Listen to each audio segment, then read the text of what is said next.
government naman ay nakapagbigay din ng 3,000 food packs for all the ang bilang po, municipal administration, for dito sa Kabilisa, meron tayong nasa 23 families, totaling of 150 individuals.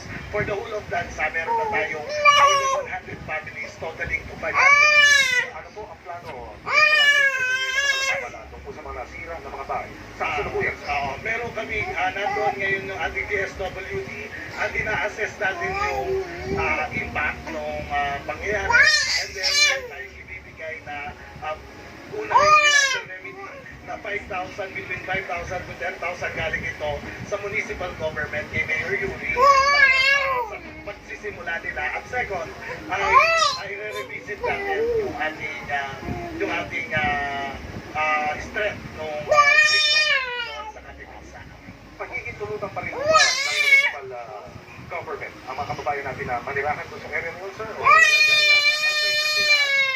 Sa assessment ay hindi na natin sila pahihintulutan doon sa lugar na yun. So, hindi na natin yung assessment ng ating environment and natural resources. Kasi ito na mangyari ito sa barangay Kapipisan, sir. Actually, meron nagiging pangyayari na especially pagka nagsasabay na mataas, may high tide at saka may malakas na ulan.